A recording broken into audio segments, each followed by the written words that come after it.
เพิ่นน่ะฝากเงินมาทางเฮา 15,000 บาทแต่บ่มีสลิปโอนเงินต่อกับเฮา นาว่าแม่นเนาะ แต่ว่าให้ไปเอาเงินนำบ่าวฝากมา3มื้อแล้ว บ่เคยโอนแล้วก็โอนแบบว่าซุ่ม4ซุ่ม5อย่าง เฮา นั้น สิ นะ เบิ่งเนาะพี่น้องผู้ที่เพิ่นว่าฝากเงินมานำเฮาหั่นและบ่มีสลิปโอนเงินน่ะนะและเพิ่นคือว่า สบายดีนางหลาเท่าทงไปหาท่าพามีแล้วบ่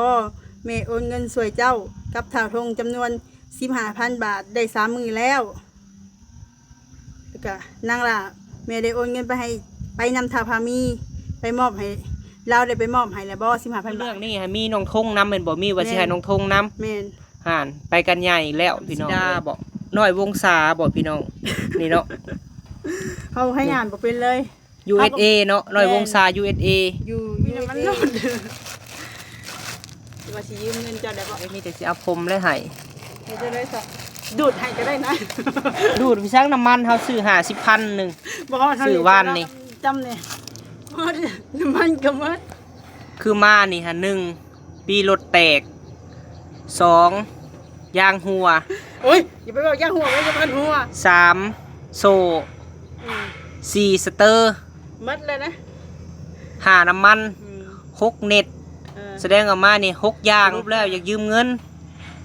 ยืมเท่าไหร่บาทนี่ ยืมพอได้จำเนี่ยกับน้ำมันก็ได้นะ เติมเน็ตกับน้ำมันแล้วจะถามเฮาดูว่าเฮามีให้เจ้ายืมอยู่ มี บ่ ให้ยืมอยู่ ฮะ มีให้ยืมอยู่บ่ตัวเอซีบอกโอ้ยนางหลานนี่มาเห็นน้องเขามีอะไรยืมแต่เงินเขามันบ่ไหว้ลิ้นจักขายมขายยาอีเมอีพ่อมันหลายอะไรเนี่ยแหละมันเมื่อยมันท้อนะคะแบบบ่เชื่อไปเบิ่งรถนอนค้างโอ้ยอยู่ในเฮือนนะ อืม แบบว่ามันทรมานเด้แบบอย่างกับเราทางในเรามันซ้ำเนาอยู่นะ เออ หักษาเนี่ยเด้เพราะมันแบบว่า เว้าก ระดูก แบบ มัน บ่อ้อมค้อมเนาะพี่น้องเว้าตรงๆเว้าในคลิปแหละเนาะ โดย เพราะว่าผ่านมานี่เพราะว่าเพิ่นเคยยืมเฮาอยู่ตลอดได้คือช่วงนี้เฮาก็ให้เจ้าบ่ได้อีหลีกันล่ะเพราะว่า แบบนี้แบบบ่อะไรคนเฮาก็ เฮาก็มีความจำเป็นที่ต้องใช้จ่ายคือเฮือนซ่านนั่นแหละ คือพี่น้องฮู้แหละพี่น้องเอ้ยบ่แม่นว่าบ่าวพามีนี่คือใจดำแท้ล่ะมายืมเงิน โอ้ย ก็สิปฏิเสธ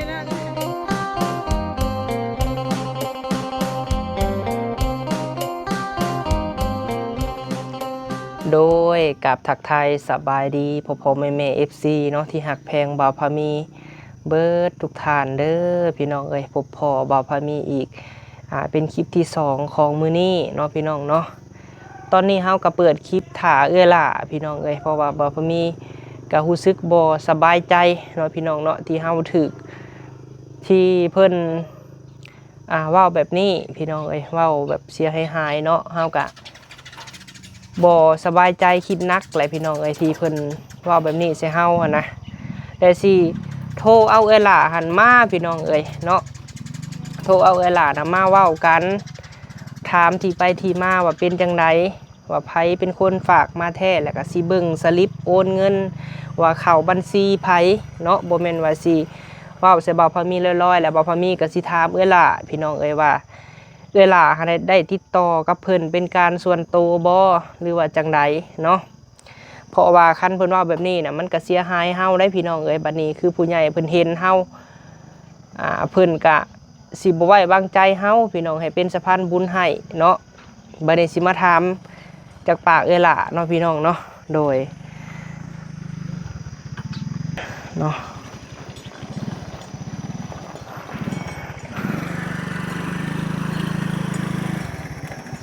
พี่น้องเอ้ยโธ่ ขี่เข้าในเฮือนเลยเหรอบ่ ขี่เข้ามาพี่ บ่ขี่กันในเฮือนเลย โธ่เนาะ โอ้เป็นรถที่สักปั๊บมันรวมเลยครั้งแรกเนาะ โดย สบายดีเด้อ สบายดี ครั้งแรกมาเฮือนน้องพามีเฮือนใหม่ มาขายยังนี่ฮะ นะรักเลยตัวซื้อยังไงนี่ฮะมีหมดได้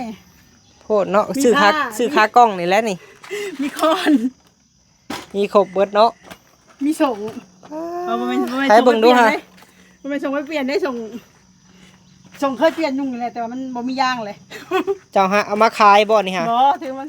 คือมาชื่อ ใช่บ่ได้โหเรียกขาดดากกันเนี่ย ๆเนาะ ชื่อกีฬาลันทดแห้งนี่ เป็นยามใดผู้พุงบักใจหนึ่งยืมนึกว่าเงินนะ เอาเลยนะมีจะใช้สากับอันนี้พาปิดปาก ถ้าปิดปากคู่ใจ ให้ลองสาธิตเบิ่งดูพาปิดปากนะ มันปิดปากมันบ่ไหวแล้วมันเหม็นปากตัวเองหมดก็เลยเอาอ อาจ อ จะ ก คือเสื่องไว้อยู่หั่น เอ้าเมื่อกี้เขาในห้องน้ำเด้ อืม เด้อพ่อแม่พี่น้องเบิ่งนำกันเด้อนี่ปิดปากกันโควิดเนาะ อืม อันนี้กันบ่ให้ผู้อื่นเหม็นปาก บ่อันนี้ค่ะคือความหมายนี่แบบใดคือว่าจังมักปิดปากสายาเจ้านะ คือแบบว่าความหมายว่าเฮาปากเป็นแมงมันเหม็นนั่นแหละให้ยันแมงวันมันมาทม ยายแมงวันมาตอม นั่นแหละ เออ มันเลยอีกอย่างกับหมู่ข้างๆมันยังคอมเมนต์นะมันนะ เจ้าบ่ได้ทูว่าซะ ถูกคือเก่าเลยเพราะว่าเขาเป็นแมงเนี่ยมันเป็น เป็นแมง มันห่มน้องพร้อม โอ้ ฮ้อน ว่าตกเลยเนาะในพักข่อยเบิ่งเก็บไว้ก่อน เก็บไว้เฮาได้ล่ะความสีหวานในพัก เก็บใส่กระเป๋าข่อยก็ได้ เก็บ เดี๋ยวเอามีดทางลุ่มนะปกไว้ก็ได้ฮะ เอามีดทางลุ่มปกไว้ก็ได้ฮะ ได้มีดอิโต้ฮะพี่แล้วมานั่งพี่แหละ เฮ้ย อันนี้หามีดอิโต้นะปกไว้ให้แน่ ถับไปกับถับตัว งามเนาะเงินเนาะมือได้สิแล้มือได้สิได้ขึ้น บ่ฮู้แล้วมือขึ้นพุ่นแหละเนาะ ตอนหลังนี่เลยติ มีทางลุ่มก็ได้ฮะเย็นนี่ก็ได้เนาะ พอดีเต็มก้นเลยนะบันไดกันเอาออกบ่บันนี้ ฮะ แล้วแต่สะดวกอยากใส่ก็ใส่อยากเอาออกเอาออก บ่ออกดอกสะดวก แต่ เลย ให้เว้าสีดังๆแน่พี่น้องเอ้ยเท่าเนาะ เหม็นปากนี่เลย ฮะ เหม็นอยู่ดีเลยเขาแป้งฟันอยู่แต่มันก็เหม็นคือเก่าพอมันเป็นน้องอย่างนี้เด้ ไปได้กินต้มไข่บ่แซ่บแท้เลย โอ้ยมันธรรมดาเป็นธรรมดาของโลกอันนี้ฮะ บอก เอามันเป็นเฮาก็เลือกบ่ได้ได้สิแท้มันเป็นอยู่หม่องใด สาเหตุเพิ่นอันใส่ผ้าปิดปาก เด้ กันย้ นี่ อน เป็นหูอยู่นี่เวลาเฮาจิ้มแล้วมันสิทะลุมาทางนี้แบบว่ามันสิบวมขึ้นเลยกับพมน้อง มันอักเสบไปเด้บ่แม่นสกปรกได้ บ่พี่น้องเอ้ยแต่มันเป็นแมงก็สิให้เป็นอะไรเนาะงัดก็งัดบ่ออกอยู่ออกหน่อยหนึงตัวแตกนี่อะ ต้องค้อนของ มื้อนี้มายังมื้อนี้เฮาค่ะ ฮะ คือน้องพามีก็เสียนหาสละก็เสียนหาน้องพามีแต่ว่าซื้อ โอ้มาเอาเงิน 15,000 บาทแล้วเปล่า ไว้เฮาก็ดีใจแล้วเฮาว่า 1,500 บาทตอนแรก เอาถือว่าคลิปดีเนาะพี่น้องเนาะเฮาก็บ่สบายใจคือกันพี่น้องเอ้ยที่ว่ามีผู้ที่กล่าวหาหรือว่าเฮาถูกกล่าวหาแบบนี้เนาะ เฮาก็บ่ฮู้ว่าเพิ่นอีหยังเนาะแบบว่าบางทีก็เพิ่นเคยช่วยเหลือเขามาบ่หรือว่าใดๆหันนะบางทีเพิ่นหลงๆลืมๆบ่หันนะเพราะว่าบางทีคนเฒ่าคนแก่หันนะแต่ว่าเฮาก็บ่ฮู้ว่าเพิ่นได้โอนมาแท้บ่หรือว่าอีหยังหันนะแต่ว่าเพิ่นคอมเมนต์มาในคลิปของเฮาอะนะ อันนี้เฮาสิถามจากปากของเอื้อหล่าเนาะพี่น้อง โดย เพราะว่าเอื้อหล่าส่งหาเฮาก็ตกใจพี่น้อง ช่วงนั้นล่ะก็บ่มีเงินบ่ได้ล่ะก็อ่ะมีแม่เพิ่นฝากเงินมาให้ว่าแล้วเราถามว่านั่งล่ะได้บ่าวพามีไปหาบ่าวพามีได้เอาเงินไปให้แล้วบ่หั่นนะแม่ได้ฝากมาได้3มื้อแล้ว มาซอยจากกำลังพงอหย่างนี้แหละ วันนี้สิถามเอื้อหล่าความจริงเนาะคือเจ้าหาได้ติดต่อกับบุคคลคนนี้บ่ บ่ในคอมเมนต์ในช่อง คือเจ้าเห็นในคอมเมนต์ โดย เพิ่นเว้าว่าเพิ่นน่ะฝากเงินมาทางเฮา 15,000 บาท โดย แต่บ่มีสลิปโอนเงิน ก็เอา แต่บ่ได้ติดต่อกับเฮา นาว่าแม่นเนาะ แต่ว่าให้ไปเอาเงินนำบ่าวพามี บ่แล้วถามว่าบ่าวพามีได้เอาเงินไปมอบให้แล้วบ่หั่นนะ คือความหมายฝากมา3 มื้อแล้ว อืม ตกใจได้เฮานะฮู้ เฮา บ่ ก็ตกใจคือกันแบบว่าถ้าว่าเพิ่นอันนี้เนาะถ้าว่าผิดก็ขอโทษขออภัยเด้อแม่เด้อถ้าสมมุติว่าเพิ่นบ่ฮู้ว่าเพิ่นมีจุดประสงค์อีหยังหั่นนะหรือว่าเพิ่นแบบว่าบ่เคยโอนแล้วก็โอนแบบว่าสุ่ม4สุ่ม5อีหยังหั้นนะก็บ่ฮู้ว่าสิไปตกอยู่หม้องใดเงินจ้ะ แต่ถ้าว่าโอนมาทางน้องเพิ่นก็แน่นอนเพิ่นเป็นในนามสะพานบุญเนาะก็ต้องฮอดต้องถึงผู้ที่ว่าผู้ใหญ่เพิ่นมอบหมายให้ถ้าว่าบ่ฮอดบ่ถึงก็บ่แม่นสะพานบุญถึงผู้ติดตามระดับแสนเลยเนี่ยนะ คือน้องกับบ่แม่นนักต้มตุ๋นพ่อแม่พี่น้องเอ้ยโดยเพิ่นก็เวลาที่ว่าผู้ใหญ่เพิ่นเอาเงินมอบหมายให้ไปนั่นไปนี่เพิ่นก็ไปแบบว่าสุดความสามารถนะว่าซั่นซะใกล้ซำได้ก็ไปหั้นนะแต่ว่าพอมาเจอแบบนี้น้องเพิ่นก็เมื่อคืนนี่คือข่อยก็เลยถามว่าให้บ่เมื่อคืนนี่นะ บ่ได้ คือ ให้ ว่าเสียงแห และ บๆเนาะ ตกใจคือความหมายเพราะว่า โดย เฮาก็ส่วนหลายหันสิเกี่ยวแก่กับเงินเนาะพี่น้องส่วนหลายก็มีแต่ว่าเงินเรื่องเงินนี่แหละ แต่ส่วนหลายก็บ่เคยพ้อแบบนี้จักเทื่อหึงๆจะพ้อเทื่อนึ คื ง อสมมุติว่าเฮาเนาะแน่นอนว่า คนเฮานี่มันเป็นธรรมดาของมนุษย์อยู่แล้วเนาะมีคนหักแล้วก็มีคนสร้างกันนะกับบ่ฮู้ว่าเพิ่นสิมาได้รูปแบบใดว่าซั่นซะ หั่นแหละเฮาจึงเลยว่าโทรหาเจ้าแหละและแม่ๆ FC เพิ่นก็ติดอยากใครขอสงสัยก็เลยว่าให้หลานน่ะมานั่งเว้าเฮาน่ะคิดว่าเจ้าน่ะติดต่อกับเพิ่นน่ะเป็นการส่วนตัวหั่นนะ เฮานั่นแหละจึงถามเจ้าถ้าเราติดต่อกับเฮาเพิ่นก็ต้องโอนไปทางเฮาแหละว่าอิหยังกันนะแต่นี่เพิ่นมีแต่ว่าเพิ่นเขียนในซ่องซื้อ คือเขียนในซ่องว่าแม่น่ะได้ฝากเงินทางทาพามีนี่3มื้อแล้วบ่ทันเอาไปมอบให้บ่วันนี้ โอ้ยโทษ เฮาสิเบิ่งเนาะพี่น้องผู้ที่เพิ่นว่าฝากเงินมานำเฮาหั่นและบ่มีสลิปโอนเงินนั่นนะและเพิ่นคือเว้าแนวนี้เนาะ โดยแป๊บนึงเด้อ เพิ่นเปิดเพลงแน่เนาะข้างเฮือนหลาเว้าสิดังๆนี่เด้อ โดย สบายดีนางหลาเท่าทงไปหาท่าพามีแล้วบ่แม่โอนเงินสวยเจ้ากับเท่าทงจำนวน 15,000 บาทได้3มื้อแล้วแล้วก็นางหลาแม่ได้โอนเงินไปนำท่าพามีไปมอบให้เราได้ไปมอบให้แล้วบ่ 15,000 บาท คือเรื่องนี้ฮะมีน้องทงนำแม่นบ่มีว่าสิให้น้องทงนำ แม่น ห่านไปกันใหญ่อีกแล้วพี่น้องเอ้ยใช้เฮาขอเบิ่งได้บ่อันนี้เฮาให้เบิ่งเนาะพี่น้องนี่เนาะ เบิร์เปิดไฟอ่ะ เปิดดูเข้าไปเปิดนั่นดู เอ้ามันกันแจ้งเลยเด้ ให้มึงดูม มีรูปเดียวเลย อันนี้เนาะ สื่อในอะไรก็ น้อยคำสิดาบ่น้อยวงศาบ่พี่น้อง นี่เนาะ เขาให้งานบอกเป็นเลย USA เนาะน้อยวงศา USA อยู่ USA อยู่เมืองนอกพุ่นแหละ โดยแต่บ่ฮู้ว่า อันนี้หันกับบ่ได้เว้าอีหยังใส่เพิ่นดอกเนาะพี่น้อง แต่ว่า คือยันจังหน่อยเพิ่นว่าเอ้าฝากเงินไปให้เลยคือบ่เอามาให้นะคืออยากทางน้องเพิ่นก็อยากให้หายของใจเนาะว่าทั้งแม่ทั้งน้องเพิ่นยังบ่ทันได้รับเงินแบบนี้นะแม่ได้ฝากมาทางใดบ่นะ โดย ก็คือทางน้องพามีเพิ่นนี่บ่ยังบ่ได้รับบ่ได้หยังบ่ฮู้เลยบ่ฮู้เรื่องเลย แต่ว่าคันว่าซื้อพามีแต่ว่าพามีอื่นนี่ก็บ่ฮู้เนาะแต่ว่าคันแถวเฮาก็มีแต่ซื้อเฮาได้ความหมายหั่นนะ แม่นก็มีแต่ ที่เฮาลือกัน มีแต่เจ้าแหละ แม่นที่เฮาลือกันก็มีเจ้ากับลือกับเฮา แม่นคันว่าพามีมีแต่เจ้าผู้เดียวแล้วนึกถึงอะนะ แต่ว่าคันการโอนเงินโอนคำนี่ต้องมีบัญชีธนาคารหรือว่าสลิปการโอนเงินว่าเจ้าโอนเข้าบัญชีใด คือแบบว่าถ้าสมมุติว่าเพิ่นโอนมาแต่เมืองนอกเนาะก็เขาเอิ้นหยัง 10ตัวเลขมันนี่แกรมเวสเทิร์นยูเนียน ก็ต้องเป็นชื่อเจ้า แม่นแต่ว่าอันนี้หั่นซื้อเฮาก็บ่มีแต่ก็บ่ฮู้ว่าจุดประสงค์ของท่านนี่เนาะพี่น้องเพิ่นหั่นอยากสิมาแบบใดกับเฮาก็บ่ฮู้นะแต่ว่าบ่มีโปรไฟล์แล้วก็บ่มีรูปเนาะบ่มีรูปบ่มีโปรไฟล์แล้วก็บ่ฮู้ว่าเพิ่นนั่นเป็นคนอยู่ไส แม่น แต่คอมเมนต์หาโตลาวแม่นบ่ แม่นคนลาวเฮาอยู่ USA เป็นวันนี้ โดยอันนี้หั่นคนลาวเฮาที่ว่าอยู่ USA เนาะพี่น้องเนาะหรือก็บ่ฮู้ว่าเพิ่นน่ะสิอยู่ USA บ่หรือว่าอยู่ไสเฮาก็บ่ฮู้ หรือว่า เนาะ เพิ่นเคยโอนบ่หรือว่าบ่เคยโอนนะถ้าว่าเพิ่นบ่เคยโอนก็ย่านว่าเพิ่นโอนไปทางอื่นหันนะ โดย ว่าซั่นซะ แต่ว่าคือแบบนี้นี่ถามว่าคันว่ามีผู้ใหญ่สมมุติเนาะผู้ที่เพิ่นอยากให้เฮาน่ะเป็นสะพานบุญเพิ่นมาเห็น แล้วเพิ่นก็สิบ่ผ่านทางเฮาแบบสิล่ะเอ้ยเพิ่นเฮาก็สิว่าเฮา แม่นกันเข้าคอมเมนต์แบบนี้เข้าไปก็แน่นอนว่าเจ้าของมันต้องเสียหายหั้นนะแบบว่าโอ้ฝากเงินให้เป็นหยังคือบ่ได้ให้คือบ่ไปมอบให้คือบ่รับเป็นหยังหั้นนะเฮาก็ยังมาแก้ให้หายของใจกันทั้งสองฝ่ายเนาะ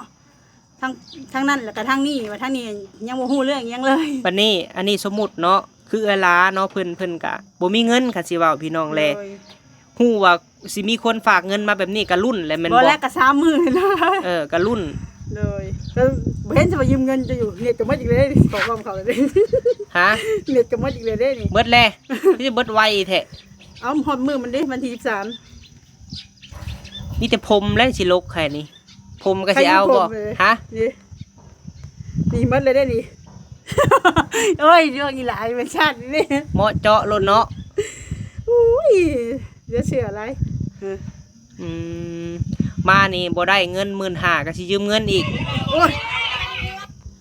โอ้ยขอโทษ บ่ล่ะ ฮะ บ่ได้เงิน15,000ก็สิยืมเงินต่อบ่ หับจ้างแถวนี้แหละ รับจ้างแถวนี้ น้ำมันรถกับบริมีได้ ฮะ น้ำมันรถกับบริมี น้ำมันรถจะบ่มี อย่าดราม่าเด้อพ่อพี่น้อง เจ้าขี่ยังมานี่ มาแบบซุ่มๆเสี่ยง มาแบบเสี่ยง ๆยังบอกเจ้าเด็กคันว่าหมดบอกได้ไปหาหมองนั้นนี่นะ มาแบบมาแบบโจรนะ มาป่นน้องพามีเลยมื้อนี้ บ่มีหยังให้แล้วมีแต่ผักบัวกับ เอา ใบ ไป มะ ขาย บวบ แล้ นั่นแหละคันว่ายอดมันก็ตัดกินเบิดเลย มีไผอยากให้เฮ็ดเวียกบ่แถวนี้รับสมัครเด้รับจ้างได้มื้อนี้ฮะ เจ้าหันใด เอาพอได้น้ำมันโหลดได้เด้ อืมเน็ตก็เบิดน้ำมันรถก็เบิด เอาข้างหน้าเลยมื้อนี้ฮะชีวิตรันทดแฮง เห็นลงป่ามื้อนั้นฮะ โอ้ยลงป่าไปหาเฮ็ดแบบเฮากับเฮาคิดในใจว่าเอ้ามาผู้เดียวเนาะคือแบบน่ะถ้าน่ะเป็นพี่ภาษาเก่านะมันนะเฮาก็เฮ้ยคือสิบ่เป็นหยังดอกว่าบัดเฮาแหละว่าขออนุญาตด้วยเนาะเขาไปเหี่ยวในป่านั่นแหละเอาไปเหี่ยวแห้งนะตอนแรกว่าสิอดไปเลยแต่อดบ่ได้ก็เลยเหี่ยวไปลุกขึ้นมาเพราะว่าหน้าหันไปผิดทางอื่นเลยได้แล้วก็ไปเกี่ยวเวียนอยู่กับกกบกไงค่ะ เจ้าหาบ่ 3-4 หอบจนอยากหายจนสิคำเนาะเฮ็ดได้เด้ก็ข้อบอกเพิ่นก็ยังคือเก่ายังเวียนอยู่หม่องเก่าอยู่ออกไปเจ๊นั่นก็เข้ามาคือเก่าอีกออกไปทางนี้ก็เข้ามาคือเก่าอีกโอ้เขาว่าแน่นอนแล้วซะเจอแล้วเขาว่า เจ้าไปเฮ็ดเวียกหยังคุมื้อนี่ เฮาเฮ็ดเวียกรับจ้างทั่วไปนี่แหละ จ้าง พอด้ ทั่ว เงิน ไป มื้อนั้นก็ได้400,000ก็ให้อีเมแบ่งกัน แต่จังหน่อยเพิ่นว่าบ่าวพอมีอยู่นำเอื้อหล่าคือถามเนาะพี่น้อง คือข่อยกับเราก็ฮักก็เห็นกันมื้อนี้ถ้าบ่โทรก็คือบ่เห็นหน้าเพิ่นเนาะ แม่นต่างคนต่างมีหน้าที่ไผหน้าที่มันครับไปหาเฮ็ดเวียกเฮา เพราะว่าเฮาก็ไปอยู่แถวเฮือนเจ้าแต่เฮาบ่ค่อยเห็นเจ้า แม่น นะ เฮาบ่ได้อยู่เฮือนเฮาไปเฮ็ดเวียก อืมเฮ็ดเวียกอ คำ ยู่ ใช้นอนนั่น ฮะ นะ คำใช้นอนหั่น บ่ยันผู้บ่าวบ่ โอ้ยแห้งอยากให้มันมาอยู่ จักว่ามีผัวแล้วบ่จัก โอ้ยบ่มีผัวหาอยากให้อยากไข่มันมาอยู่ เขาบ่เอาดอกผัวหั่น บ่มีติ โอ้ยเคี่ยวผัวเดี๋ยวจะเบิ่งก็มันตีเฮาฮะผัวมันพ่ออีบ้านนี่ฮะโอ้ย ผัวตี ปลาเจ้าจะหน้าผากอันนี้หัวนี่นี่ตะกี้ฮะเฮาจนหลาบเลย อันนี้บ่ อืม นี่ 8-9 เข็มพุ่น เอาหยังตีนะ ไม่ เอาไม้ ฟาด คนบ้านใดก็ผัวจ้ะนะ คนไทย คนไทยอืมอายุเพิ่นจักปี โอ้40ไป50เดี๋ยวตอนนั้นเฮายังหากับ30นี่ เออ เรียบไม่แบบว่ามันฟาดไปทางหลังมีพอดีมาติดมองนี้เฮาก็พอดีไม่เฮาก็วูบลงแบบหน้ามืดแล้วก็ล้มลงเลยนะเลือดพอดีเต็มแนมบ่เห็นหุ่งเลยได้ตอนนั้น เออ ไปหาหมอก็บ่กล้าไปตอนแรกให้ แนวย ายเขาจับ แนวตอนเพลแล้วบ่ตีคืนเนาะตอนเขาเพลฮะ ขยุมเธอเฮาบัดล้มลงเห็นได้ซะ บัดยำมันยำเพลปัจจัยอ่อนน่ะติ บ่แม่นมาใจอ่อนไปตีคืนไปตีเฮาอีกเดี๋ยวยังไงซะเออ เออ อย่าไปเฮาแอกกับมันอันนี้ฮะ มันเจ็บในเดียวบ่ได้ดอก แม่น เดี๋ยวมัน อันแหละเนาะ ใส่คืนนี่เลย อันนี้หันเว้าแบบตรงๆเนาะพี่น้องหลายท่านก็คือเฮาถ่ายเจ้ายามใดเพิ่นก็จะคอมเมนต์เนาะคือเจ้าอ่านไปเบิ่งนั่นแหละว่า เป็นหยังนางหลาเฮ็ดเวียกอยู่แต่คือบ่มีเงินหั่นนะ อ้าวจะสิให้เฮามีเงินได้ไดเจ้าฮู้ว่าทุกมื้อนี่เนาะอิหยังก็แพงแม่นบ่น้ำมันก็แพงเงินหามาได้ก็ค่าใช้จ่ายมันก็หลายซื้อข้าวซื้อน้ำมันรถซื้อบัตรเติมเงินเติมเน็ตลงคลิป และอะไรเนี่ยมันสิไปเหลือได้แนวใด เจ้าก็ลงดุอยู่บ่คลิปช่วงนี้ โอ้ยโทรศัพท์เฮาอันคลิปหนึงหาถ้าสมมุติว่า20ป้ายเลยหมดมือก็บ่ลงถ้าว่าช็อตน้อยๆเลยลงได้ อืม โทรศัพท์เฮาอะแล้ววันนี้อีเมลแล้วก็รักษาตัวเองนำเด้คือแบบว่ารักษาหยังคือว่าให้ไข้ก็บ่ไข้ดอก แต่ว่ากินยาพอได้ทุเลาเพราะว่าเราย่างบ่ได้เราลุกบ่ได้นะว่าง่ายๆซะมักขลังเรานี่มันแบบว่ามันหนักเลยหั่นนะ เออ ลุกขึ้นกันกระดูกเราก็ดังกอกๆแบบว่าคือมันสิหลุดออกจากกันหั่นนะ ตอนนี้เพิ่นลูกบ่ได้บ่แม่เจ้านะ ก็พอแบบว่าลุกขึ้นมานั่งในนี่อะพอได้อยู่สิไปเข้าห้องน้ำยังลุกบ่อยากได้เลยนะ ต้องส้มบ่ แม่นนักแล้วอีแม่เฮาก็จังเสียแนว จั ใด งไดเนาะ คันผ่าตัดก็ผ่าบ่ได้ก็แห้งจักสิสมมุติว่าเฮาผ่าไปปุ๊บเว้าง่ายๆก็จักเราสิได้อยู่นำเฮาหรือบ่นะเพราะว่าเราก็3เทื่อผ่าแล้วเลือดไปเลี้ยงก็บ่มีเลยหั่นนะถ่ายงามๆนี่จ้ะ อย่าคือรายการโหนกระแสเนาะใส่อันผ้าปิดปากก็คืออย่าคือแบบ อันแบบว่าอิหยังก็ ผู้ต้องสงสัย ผู้ต้องหา เจ้าคือผู้ต้องสงสัยและ อัน เจ้า นี้ยังเล นี่ ยขาคนตายบ่รู้เลย แปลกๆแล้ว เป็ นี่ น เนาะ หาหลักมะม่วงก็บ่ เออ เป็นได้เจ้าค่ะสบายดีบ่อยู่ดีมีแฮง ก็เรื่อยๆอยู่ดีมีแฮงอยู่ แต่ว่าคือในนี่เลยนะชีวิตคนเฮานี่แบบพออย่างน้อยหนึงก็มันจะมีคนแบบว่ามานั่นหั่นนะให้ชีวิตเฮามันต้องแบบว่า มีแนวให้ คิดแล้วก็ปันป่วนนะ โอ้ยขอโทษขออภัยพี่น้องเอ้ยจามจักสิว่าแนวใดเนาะคนเฮาก็บ่คือกันพี่น้องเอ้ย คือทางเฮานี่บ่ได้คิด มีแต่ว่าบ่ให้พี่น้องเนาะทุกคนน่ะเชื่อเด้อพี่น้องเด้อ โอ้ยเฮาก็เอาให้ดีใจเด้จ้ะว่าเฮ้ยกำลังสิโทรบอกแม่มีผู้ใหญ่เพิ่นโอนเงินมาทางน้องพามีแม่เฮาสิได้เงินใช้กำลังสิโทรแต่เช้าแต่ก่อนก็เลยได้ฮู้ว่ายังบ่มีไผฝากมา โดย นะ อันแหละเนาะถ้าว่าพี่น้องถ้าว่าไผสิว่าโอนเงินโอนคำหรือว่าทางใดก็แล้วแต่เนาะบ่อยากให้พี่น้องน่ะเชื่อ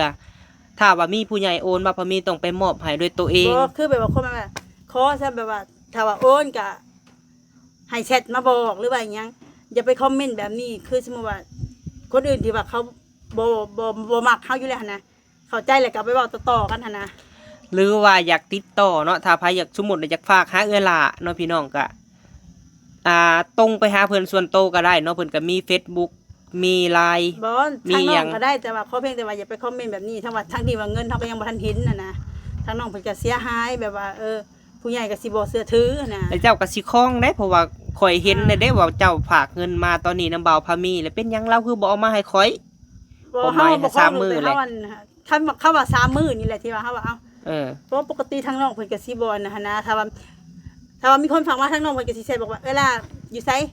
มีเนี่ยสิไปมอบให้เด้อทางน้องเพิ่นก็สิบอกแบบนี้หั่นนะ โดยแต่ถ้าว่าเนาะคือพ่อแม่พี่น้องก็อันนี้เพิ่นก็เป็นห่วงเนาะพ่อแม่ FC เฮาหลายท่านก็200กว่าท่านคอมเมนต์เนาะพี่น้อง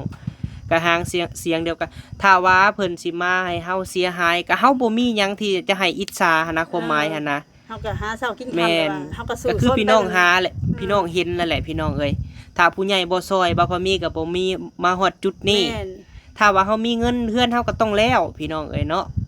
คือคนเฮาก็ทำมาหากินในแบบของใครของมันเนาะคือทางน้องมันก็เฮากับน้องเพิ่นเนี่ยทำงานอาชีพเดียวกันคืออาศัยถ่ายคลิปแล้วก็ซอยเหลือผู้นั้นผู้นี้หั่นนะก็พออันนี้น้อยหนึงก็ขออย่าแบบว่าอย่าอันเนี่ยกันนะเนาะให้เห็นอกเห็นใจทางเฮาเนี่ยเฮาก็แบบว่าคนบ่เคยมีบ่เคยได้แบบเฮามีเฮาก็บ่อยากให้มันมีผลกระทบแบบว่าที่ว่าให้คนอื่นมองเฮาในทางบ่ดีหันนะถึงเรื่องเงินเรื่องคำมันบ่เข้าไผออกไผหันเนาะถึงถ้าว่าเป็นคนที่แบบเขาเข้าใจเฮาก็ถือว่าผ่านโอเค แต่ว่าคนที่ว่าเขาบ่เข้าใจแล้วพร้อมที่เหยียบเฮาอีกอะนะมันก็สิแห้งสินักเข้าไปเติมหันนะเฮาก็บ่อยากให้มันเป็นแบบนั้นหันนะ แต่เฮาก็บ่อยากให้พี่น้องเชื่อเนาะถ้าอยากคู่หยังก็ต้องถามบ่าวพามีแล้วก็ลูกก็ขอฝากในเด้อเนาะหรือว่าแม่หรือว่าเอื้อยอ้ายผู้ที่เพิ่นปลอมแปลงช่องหรือว่าปลอมแปลงแชทเนาะพี่น้องเนาะถ้าว่ามีหยังบ่พอใจก็ส่งมาหาลูกโดยตรงโลดเนาะหรือว่าให้เครียดลูกจังใดก็ให้บอกตรงๆบ่อยากให้ไปคอมเมนต์ซุ่ม4ซุ่ม5แล้วก็ หรือว่าทางแม่ได้ฝากมาแล้วบ่ได้เสร็จบอกลูกบ่หรือว่าใดๆก็ให้ทางแม่ คือ ติดต่อ ความหมาย นะ กรณีที่ฝากเงินมาในเอื้อล่ะต้องมีใบสลิปแล้วมันต้องเข้าบัญชีเฮาความหมายหั่นอันนี้หั่นบ่เห็นฮอดเงินเข้า นั่นแหละ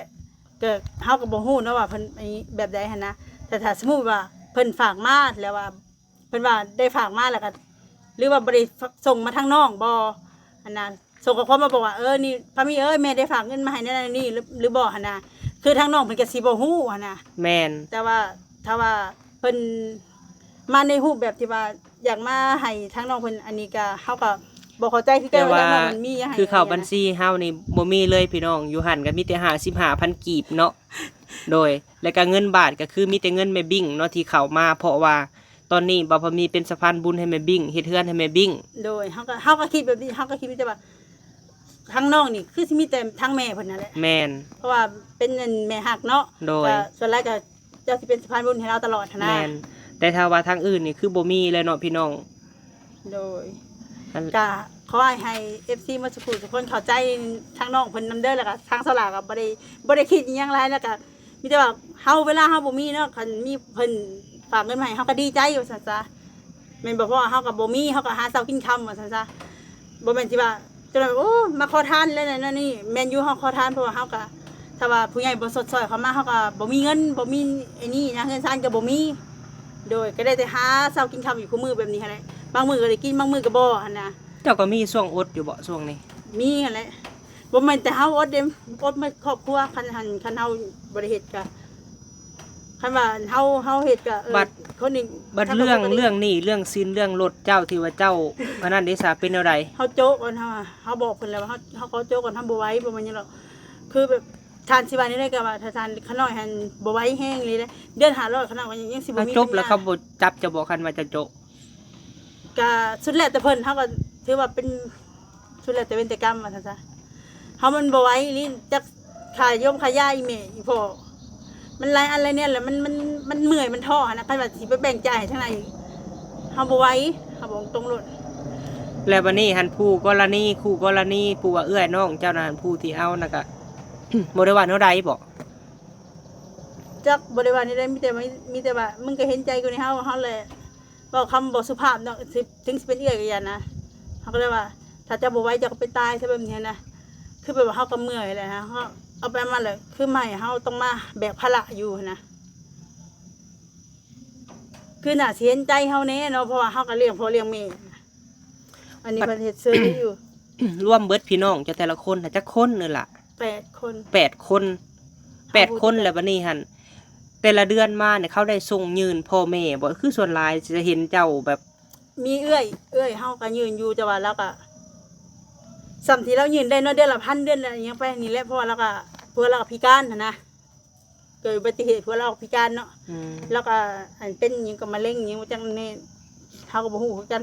เฮาบ่ค่อยติดต่อกับเราหรอกแล้วก็หลานก็ส่งให้มันหากับผ่อนดินน่ะแล้วเด้ก็ส่งให้อยู่ส่วนอ้ายก็ผู้หนึงก็เฮ็ดเวียกอยู่นี่ก็หากินแบบเดียวกันนี่แหละพอได้การซื้อข้าวซื้อหยังมากินแล้วก็อีกผู้หนึงก็ไปอยู่ไทยแล้วหักเจ้าน่ะไปเฮ็ดน่ะลักๆค่ะคือได้วันหนึง400,000แต่บ่กุ้มกินบ่บ่แม่นว่าวันหนึง400,000บางมื้อก็ได้400,000บางมื้อก็ได้100,000ปลาย200,000แบบนี้หั่น แส นะ ดงว่าเฮ็ดเมา แม่นเฮ็ดเมาคือเฮาเฮ็ดกับเจ้าหั่นแล้ เฮ็ด ว ในเฮ็ดเล็กงานเล็กบ่หรืองานหยัง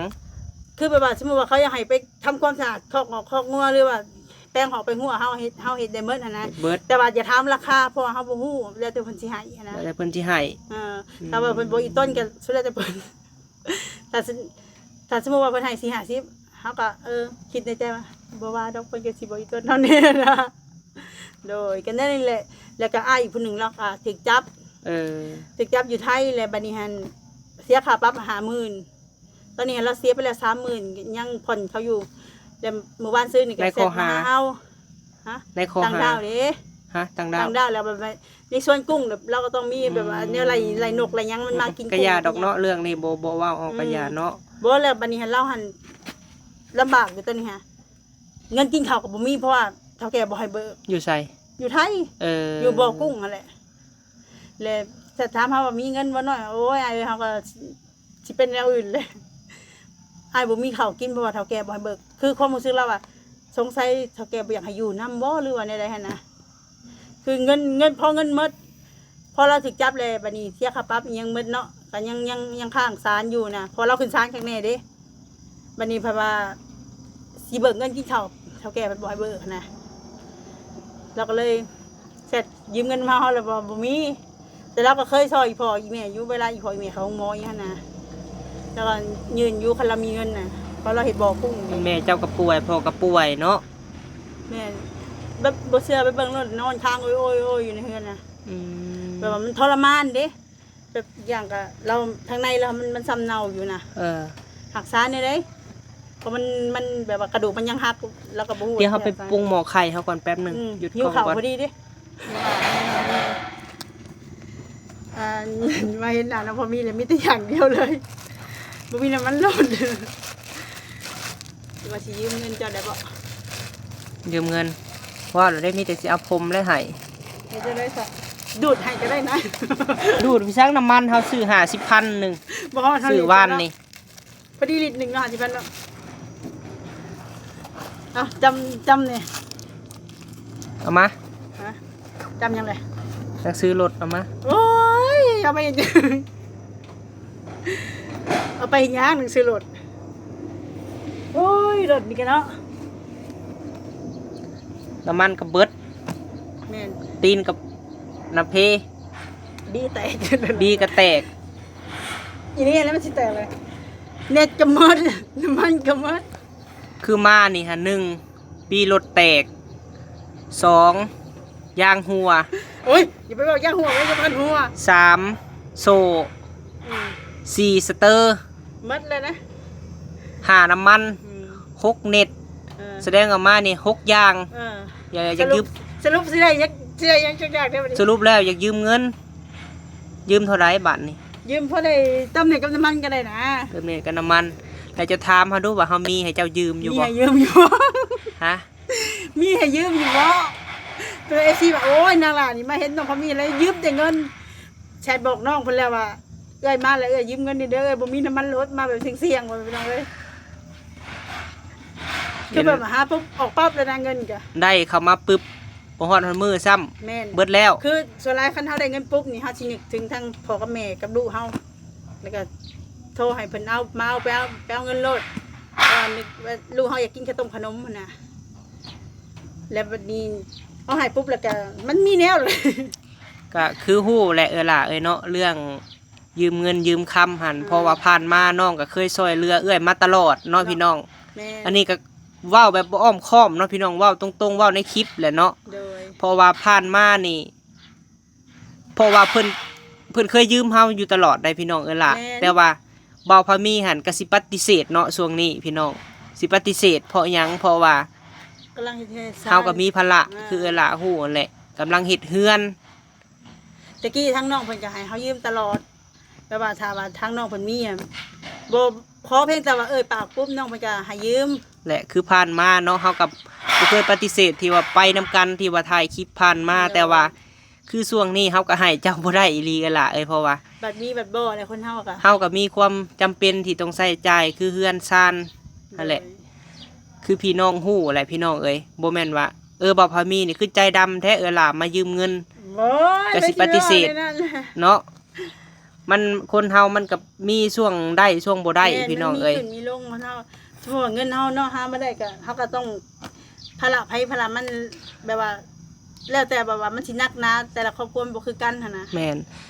คันสิว่าโอ้ เจ้าคือบ่ลองยืมผู้อื่นลองเบิ่ง ยืมไผ ฮะ ข้อยรู้จักแต่เจ้านี่แหละ รู้จักแต่เฮา อืม ส่วนหลายกับน้องพามีบ่ นึกถึงน้องเขามีตลอด น้องพามี ทีมงานอื่นๆได้ซะช่องอื่นๆจะบ่ได้ยืมเพิ่นบ่ผู้ใดเพิ่นมีกว่าเฮาอะนะ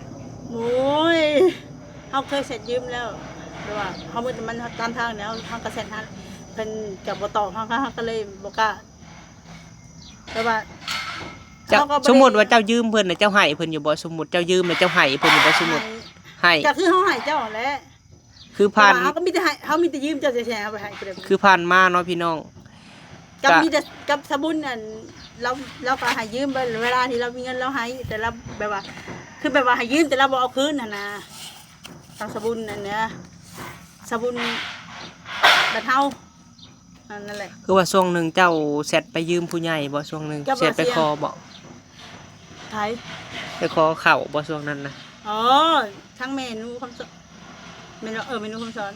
ที่ว่าสบุนมามอบให้ฮะ มันจำเป็นบ่ บอกเราบอกเลยเด้ว่าถ้าว่าเขาเรื่องน้ำเราซอยเราบอกว่าคันบ่มีข้าวบ่มีน้ำบ่มีข้าวกินเลยให้บอกแม่หั่นนะเขาก็บอกเพิ่นหั่นนะเพิ่นก็เบิ่งแง่งที่ถ้าว่าเป็นเงินเป็นคำเอามาใส่จ่ายเป็นชุลิศิลาเพิ่นบ่มีให้เพิ่นว่าถ้าเป็นซื้อข้าวซื้อน้ำเพิ่นเนาะเพิ่นซื้อให้แบบนี้นะ จักสิว่าแนวใดเฮาก็ โดย มีมันก็บ่หลายล่ะเพราะมันก็ให้บ่ได้ ความหมายหั้นเนาะมันก็คือ150,000ช่วงนี้ก็หายากเลยพี่น้องเนาะสำหรับเปาพามีนี่ก็ โดยแม่นหายากเลยบ่มีก็บ่มีอีหลีได้ โดย เดี๋ยวให้ล่ะไปหาลองยืมมือคนใหม่อีกล่ะเอ้ย จะไปยืมไผ ลองบ่ได้ยืมบ่น้องทรายช่วงนี้หาน้องทรายทงค่ะ น้องชายโอ้ยโทษขอยไปหับอยู่ในเมืองก็ขอยยืมเงินเขาใส่น้ำมันไปหับ50,000มาฮอดแล้วก็เอาเงินนี่ขอย50,000ก็ใส่น้ำมันกลับมาเนาะ เพิ่นคือบ่ลองอันยืมมึงเพิ่นคือบ่โทรหาให้ผู้มีรถใหญ่ไปรับเนาะ บ่แล้วอันเมียเราเอาเมื่อบ้าน เราให้คนมาหับมาเมียนเฮือนเมียนตาน ก็ดีใจนํเพิ่นเนาะที่ว่าได้บุตรชายพี่น้องเอ้ยเฒ่าผู้พาเนาะก็ดีใจนำลาวแต่เพิ่นโทรให้เจ้าไปรับเจ้าก็บ่มีเงินแล้วไปยืมเงินคนอื่นอีก แม่นใส่น้ำมันไปหับเพิ่นแล้วก็กลับมาเฮาเลยว่าน้องทุ่งอันเดี๋ยวยืมเนี่ย50,000เอ้ยสิเอาไปให้ที่ว่ายืมเงินเขามานะทางน้องเพิ่นก็เฮาบ่มีเฮาก็ให้เขาหมอบ่แล้วอันนี้เฮาก็เข้าใจเพิ่นอยู่เพราะว่าเพิ่นก็หาก็ถึงหมอหั่นนะ เฮาว่าบ่เป็นหยังดีเฮาสิหาใส่นี่เองดอกเฮาอันนี้แหละคือเฮาก็เนาะบ่เวลาบ่มีเฮาก็โดยความที่ว่าน้องเพิ่นก็อยากให้เฮาไปหับไปยังไปซอยแบบว่า โอเคเดี๋ยวเขาเบรกก่อนเขาจะมาส่งเครื่องเอามีแต่ว่านั่นแหละล่ะเอ้ย โดย คิดว่าเจ้าน่ะติดต่อกับผู้ใหญ่สันดอกเฮาก็เลยว่าของใจบัดนี้เฮาก็สิหายของใจเนาะพี่น้อง แม่นเฮาก็บอกเลยว่าเฮาบ่มี Messenger เพิ่น กะสิบ่คิดหลายเฮาน่ะสำหรับเรื่องนี้เฮาก็จะบ่คิดหลาย โดย เพราะว่ามีทั้งคนหักและก็คนชังเนาะพี่น้องคนเฮาก็สิระวังโตวให้ดีขึ้นเนาะขอบบุญขอบคุณที่ผู้ใหญ่เพิ่นทุกท่านเป็นห่วงและเจ้ากับบ่ต้องคิดหลายเนาะเพราะว่ามันแสดงว่าบุคคลผู้นี้ บอกเฮาบ่ได้คิดหยังหลายเฮาย่านแต่ว่าเฮาย่านแต่เจ้าอันแบบคิดหลายเฮาบอกเฮาจังว่าเจ้าบ่ต้องคิดหยังหลายเด้อเฮาว่าเฮาบ่ได้คิดหยังเพราะว่าถ้าสมมุติเพิ่นฝากมาให้เฮาก็ดีใจถ้าว่า